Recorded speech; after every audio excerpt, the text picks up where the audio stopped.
Just outside the large dome-like building, Vorden and Ian were preparing to enter.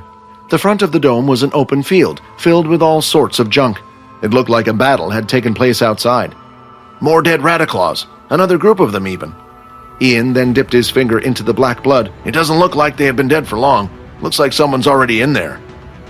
The two of them, now inside and with the door shut, noticed something. It was incredibly dark inside the training center. As Ian took a step forward, he could hear the sound of glass cracking. "Now why would someone go to the trouble to take out all the lights?" Ian said. "Maybe it was a person who came in before us." "Maybe. Here, take this," Ian said, as he chucked over a small pebble-like item. As Vorden tapped it once, a small orange glow emitted from the stone and surrounded him. "What about you?" Ian then pulled out another stone, tapping it before putting it on his waist. "Now, are you going to tell me about what just happened, or are you going to keep that secret as well?" No secrets. My ability allows me to copy other abilities. I copied it when I saw you use it at the library." That's kind of cool. I wish I could do something like that," Ian said. "Come on, let's go." The two of them continued to walk along the dark hall. "Psst! Hey, Vorden, this is your last chance. Switch with me now," Rayton said. "If the portal's in here, I can save you the hard work and kill him straight away. Buzz off, will you?" "Fine, but that was your last chance." The two of them had finally arrived at the reception room. Each of the lights above were smashed in. As soon as they entered, fierce growls started coming from the hallway. A loud screech echoed through the entire arena as the creature had spotted its prey and was now running full force towards them. "Transformation will now begin." As soon as this message appeared, a shooting pain could be felt all over Quinn's body. The white of his eyes slowly started to fill with black, and his teeth started to grow in size. His nails grew slightly larger, and his skin started to form around his body even tighter. "Your mind is unstable. Your bloodlust has reached its maximum level. You are now a crazed bloodsucker. All stats will be doubled. Health will be halved. While in this form, all blood skills are unavailable."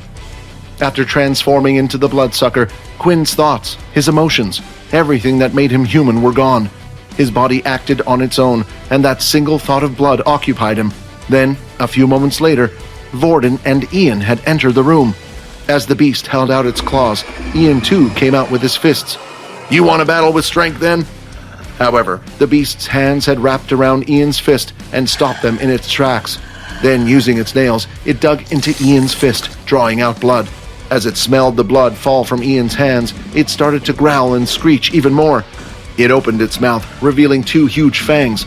Then the beast lifted both of its legs off the ground and kicked Ian away, causing him to fly into the nearby wall. It started to rush forward as it saw Ian was injured, but before it could reach him, a metal chair from the stand came flying out from the side and knocked the beast away. Vorden quickly rushed to Ian's side and lifted him off the ground. "Thanks, kid." "What was that?" Vorden asked.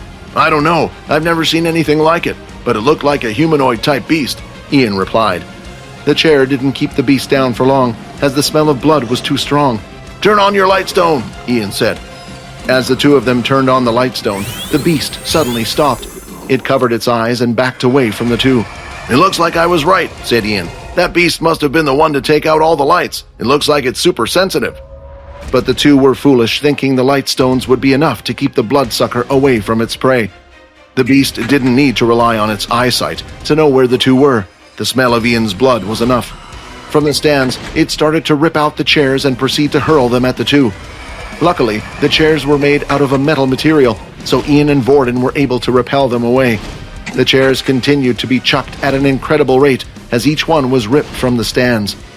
Then, the beast decided to rush forward with its eyes closed. As it got close to the two, it started to attack them blindly. "How does it know where we are?" Ian said. "Vorden, get out of there," Rayton said. "What do you mean?" Vorden asked. "Can't you see? The beast is only attacking Ian. Something is attracting it to Ian." With Rayton's words, Vorden decided to break away from Ian and ran down to the arena floor, and just like he said, the beast had completely ignored Vorden and had continued to attack Ian. "We have to help him. Rayton, switch with me." "No," Rayton replied. "We could die. You had your chance before. It's time you learn your lesson. Get out of this one yourself, Vorden." Then, a new voice was heard from within. "I will help you." Ian and the beast continued to do battle. Unfortunately for Ian, the only source of metal he could control in the arena were the chairs, and it took him some time to attract things toward him. He had 2 chairs out from the stands and would use them as shield, blocking the beast's attacks. However, every time the beast would hit with its fist, it would completely tear through the chairs. The attacks were too powerful. Then the beast leapt through the air with its fangs wide open.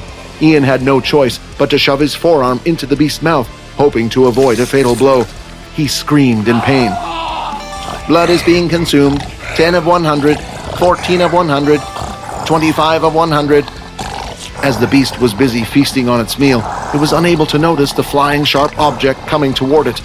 Like a spear, a metal flying object had come out and pierced the beast's shoulder.